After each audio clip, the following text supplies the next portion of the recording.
Em nome do Pai, do Filho e do Espírito Santo, para a celebração deste casamento, meus irmãos e irmãs, felizes, aqui nos reunimos nesta tarde, na casa do Senhor, no dia em que os nossos amigos Felipe e Amanda resolveram estabelecer o seu novo lar. Para eles este momento é de suma importância, por isso vamos acompanhá-los com a nossa amizade e também com nossa oração fraterna. Unidos a eles ouviremos atentamente a palavra que hoje Deus nos dirige e depois, juntamente com nosso Senhor Jesus Cristo, vamos pedir a Deus Pai que acolha, abençoe e mantenha sempre unidos estes noivos, seus servos e nossos irmãos. O Senhor esteja convosco. Proclamação do Evangelho de nosso Senhor Jesus Cristo, narrado segundo São João. Glória a vós, Senhor. Naquele tempo houve um casamento em Caná da Galileia. A mãe de Jesus estava presente, e também Jesus e seus discípulos tinham sido convidados para o casamento. Como o vinho veio a faltar, a mãe de Jesus lhe disse: eles não têm mais vinho. Jesus respondeu-lhes: mulher, por que dizes isso a mim? A minha hora ainda não chegou. Sua mãe disse ao que estavam servindo: fazei o que ele vos disser. Estavam 6 talhas de pedras colocadas aí, para a purificação que os judeus costumam fazer. Em cada uma delas cabiam mais ou menos 100 litros. Jesus disse aos que estavam servindo: enchei as talhas de água. Encheram-nas até a boca. Jesus disse: agora tirai e levai ao mestre-sala. E eles levaram. O mestre-sala experimentou a água que se tinha transformado em vinho. Ele não sabia de onde vinha, mas os que estavam servindo sabiam, pois eram eles que tinham tirado a água. O mestre-sala chamou então o noivo e lhe disse: todo mundo serve primeiro o vinho melhor, e quando os convidados já estão embriagados, serve o vinho menos bom. Mas tu guardaste o vinho melhor até agora. Este foi o início dos sinais de Jesus. Ele o realizou em Caná da Galileia e manifestou a sua glória, e seus discípulos creram nele. Palavra da salvação. Sentados. Felipe, Amanda e os demais convidados, familiares, amigos, também tem um sacerdote no nosso meio. A todos vocês, antes de mais nada, a nossa acolhida para este dia tão importante, esta tarde, começo de noite, que vocês resolveram levar o amor de vocês ao ápice, que é justamente ao sacramento do santo matrimônio. Eu escolhi um texto que é tradicional, é um texto que sempre aparece nas cerimônias de casamentos, e vale muito pensar as lições que esse texto tem para vocês que estão começando a formar uma família, aos demais que já são famílias, já são formados, casados, e outros jovens como vocês, que também se preparam para esse dia importante, que é o dia do sacramento do matrimônio. Primeiro, Jesus escolhe manifestar-se, fazer o seu primeiro sinal, o seu primeiro milagre num casamento. E isso é um contexto também de família. Interessante porque a Bíblia, lá em Gênesis, ela abre falando da criação do homem e da mulher. Deus se apresenta quase como um cupido, apresentando o homem à mulher. Falamos então de família. O livro do Apocalipse de São João, o último livro do Novo Testamento, no capítulo 21, que é um apêndice, vai dizer justamente de uma relação metafórica entre Jesus, o noivo, e a igreja, sua esposa. Que no fim da consumação dos tempos, diz a palavra, o noivo virá buscar a noiva, que é a igreja. A Bíblia então abre as suas páginas tão belas, lá no Gênesis, falando sobre a formação e a formatação da família, e termina falando na relação entre Deus e a humanidade, relacionando analogicamente entre o esposo e a esposa. Nós temos 4 evangelhos, Mateus, Marcos, Lucas e João. João é diferente de Mateus, Marcos e Lucas, porque é uma outra fonte a escrita.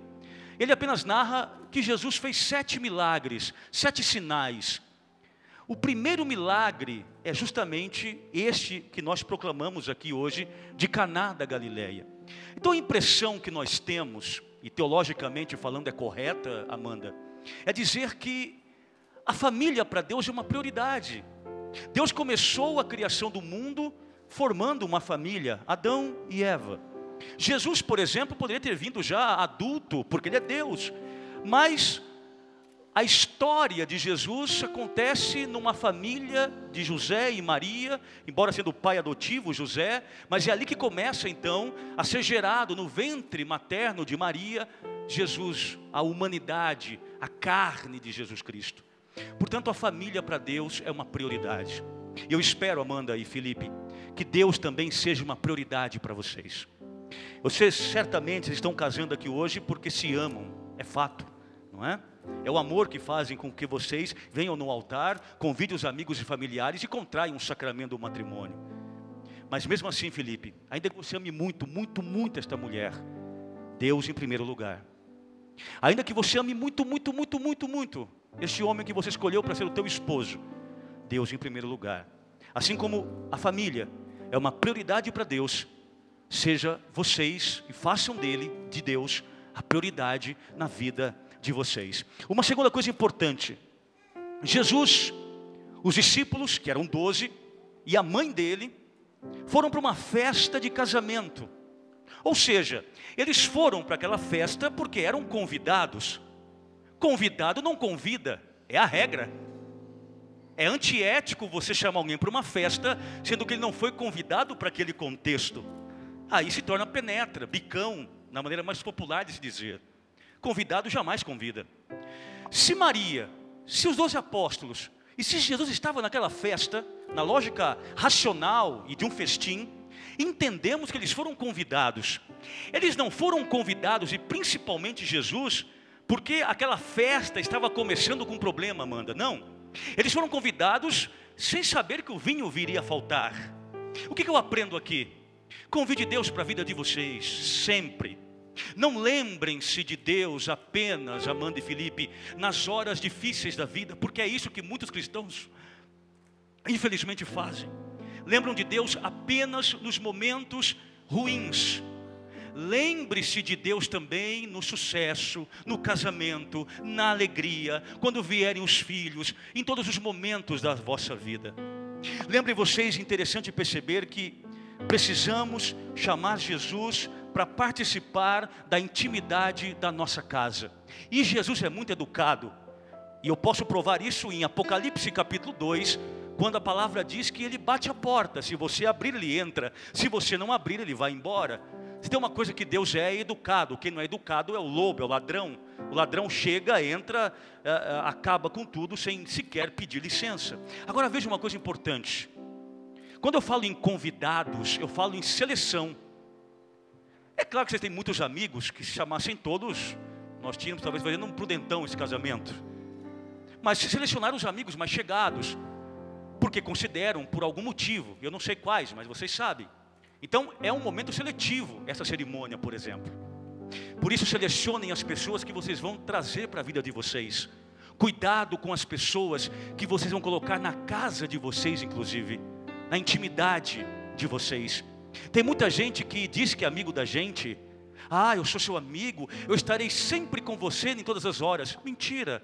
Nas horas que você mais precisa, essas pessoas se ausentam, elas silenciam-se, elas não falam mais, elas vão para longe, elas nem sequer percebem que você existe.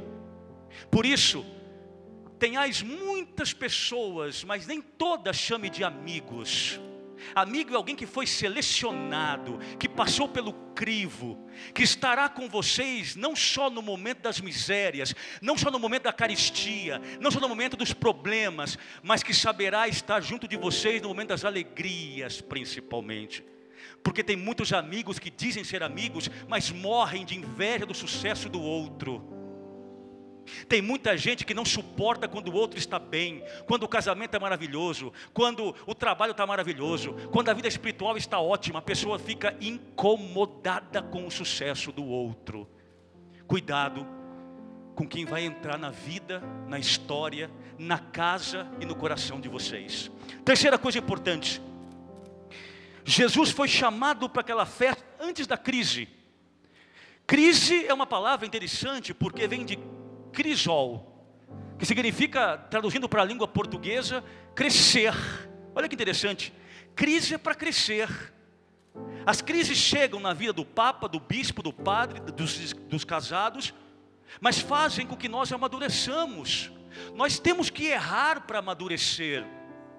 Permita, Felipe, dizer para tua esposa um dia: eu errei com você, mas eu quero aprender com este erro para não errar mais. A mesma coisa com você, Amanda. Procure dizer para o teu esposo: olha, eu errei com você, mas não quero errar mais. Os erros, eles nos ajudam a melhorar. Foi assim na escola. Se lembram quando, lá no comecinho do comecinho, quando o professor pega na mão da gente, ensina a escrever A, E, I, O, U. E nós erramos, ele apaga e começa tudo de novo. A vida é feita de erros, para que nós aprendamos e aprimoremos todos eles. Quarta coisa importante: Maria foi até os serventes e disse: olha, faça tudo o que o meu filho mandar. Mas antes houve um diálogo dela com ele, dizendo: olha, acabou o vinho desse casamento. Ele disse: o que tenho eu e você com isso, mulher? Até parece que no primeiro momento houve uma falta de educação de Jesus com Nossa Senhora, mas não houve. Na verdade, nós aprendemos aqui, Felipe, uma coisa importantíssima.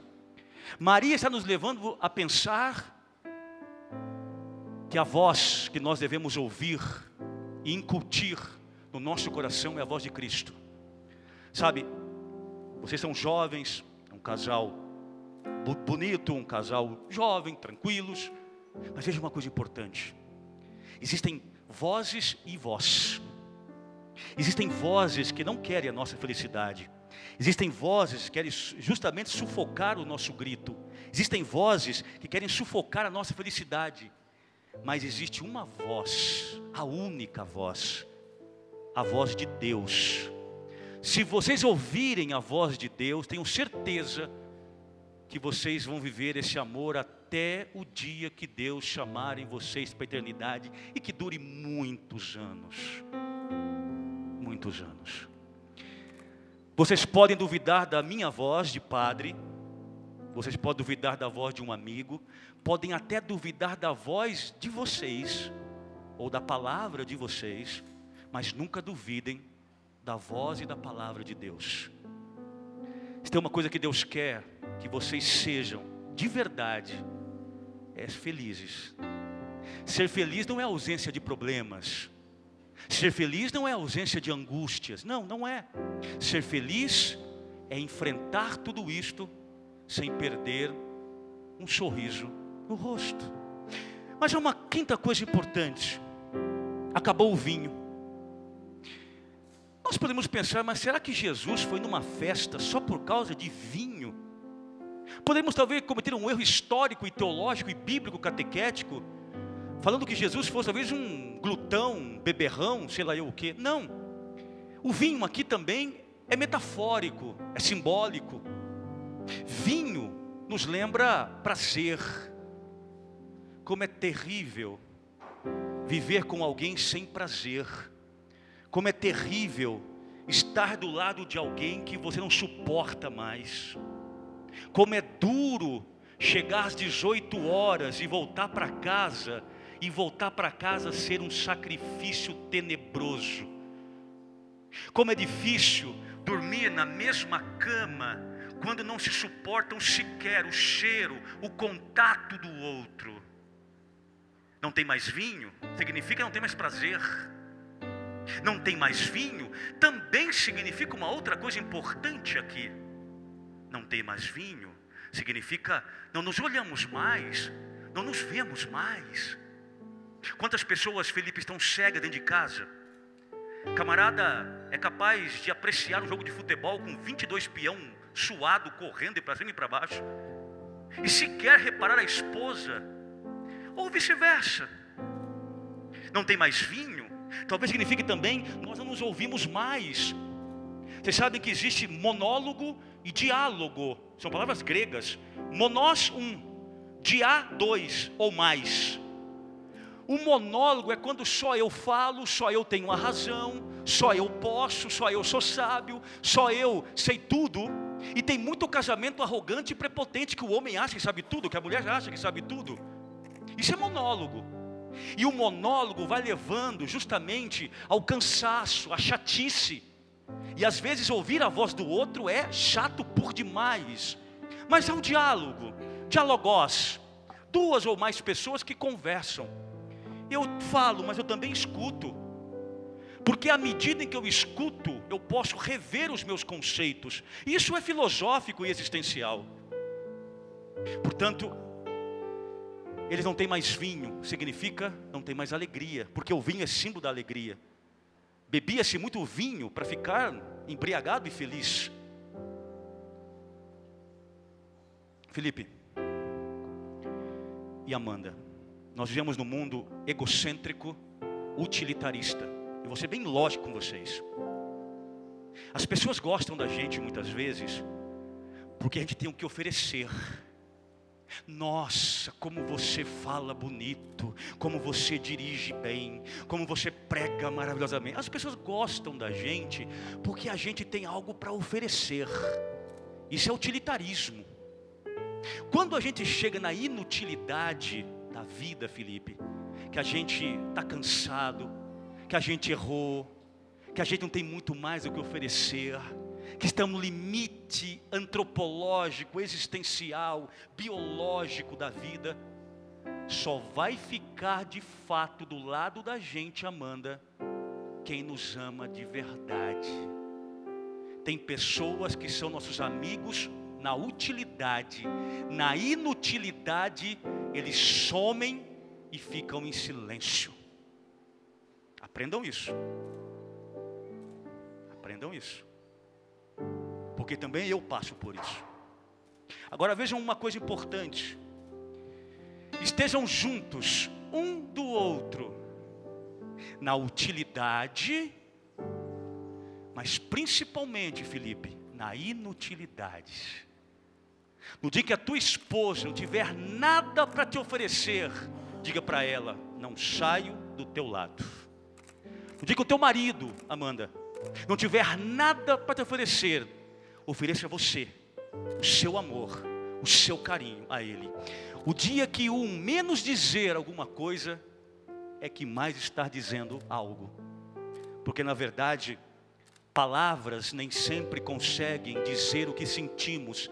Às vezes há lágrimas, Felipe, como as tuas, por exemplo, que ao mesmo tempo a gente diz: nossa, como lágrima apresenta a fragilidade. Não, a lágrima apresenta a comoção de algo importante que está acontecendo na vida de vocês. Ao mesmo tempo, não ter mais vinho significa não ter mais contato. Eu espero que vocês nunca se agridam, nem verbalmente e nem com socos e pontapés.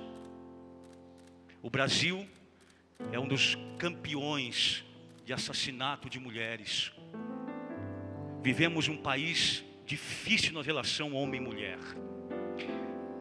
Conversem, entrem em crise, dialoguem, mas nunca se agridam, nem verbalmente e nem física ou psicologicamente falando. Se amem, se respeitem e saibam construir juntos esse amor que vocês estão nesta tarde amparando. Sétima coisa e penúltima. Se alguém perguntar para vocês qual é o sucesso do matrimônio de vocês, não titubeiem e respondam: o sucesso do nosso amor, do nosso matrimônio, do nosso casamento, chama-se Jesus Cristo. Casais católicos devem ir à missa aos domingos, todo santo domingo, com chuva, sem chuva, frio, sem frio. Católicos devem ir à missa e à Eucaristia. E casais evangélicos devem ir ao culto, aos domingos ou aos sábados, buscar a palavra junto ao seu pastor e à sua congregação. Casamento sem igreja, Casamento sem Deus está fadado ao fracasso. Conclusão. Filipe é um nome grego. Interessante o seu nome. Eu gosto muito de nomes. Eu sou muito curioso. Eu jamais fiz um casamento nesta vida sem buscar o significado de quem eu estou casando. Porque sempre tem a ver a pregação com vocês. Eu não estou casando mais um, estou casando vocês. E eu sou responsável por esta noite. Eu não estou falando, mais um casamento. Não, eu estou casando o Filipe e a Amanda. É único, não tem outro. Filipe é uma palavra grega, Filipos. Significa amigo do cavalo. Olha que interessante. Amigo do cavalo. Eu pensei muito sobre isso hoje. Meus botões aqui. Amanda. Amanda gostou. Amanda vem do latim amandus. Amanda, amandum. Significa a que deseja ser amada. Ou a nobre no amor. E aí, confabulando aqui com os meus botões, para terminar essa reflexão esta noite, essa tarde, eu fiquei pensando, estou casando o amigo do cavalo com aquela que tem que ser amada. Mas eu fiquei pensando o seguinte, meu caro Filipe, dizem que quem não trata bem os animais, não trata bem as pessoas. E o cavalo é um animal. Você sabe que existe uma atividade terapêutica equina, por exemplo, que o cavalo participa diretamente no desenvolvimento de muitas crianças e adultos com problemas. O cavalo tem uma sensibilidade única. Tanto é verdade que nos milagres em Aparecida, foi um cavalo que o cara tentou entrar dentro da igreja para afrontar a basílica, o padre e a imagem de Nossa Senhora Aparecida. O cavalo ajoelhou-se como que reverenciando Nossa Senhora. Portanto, se você é amigo do cavalo, saberá muito bem também como ser amigo, esposo da tua Amanda. Se você está desejosa de ser amada, já que o nome é Amanda, Deus te colocou o homem que vai matar todos os desejos deste amor. Nesta noite, nós casamos o Filipe e a Amanda, para que vivam esse amor por todo sempre, até que a morte, e somente esta morte, os separem, para que na eternidade vocês se lembrem, nos amamos lá embaixo e nos amaremos na glória por todo sempre. Tu te tornas eternamente responsável por aquilo que cativas. A vocês, uma grande salva de palmas.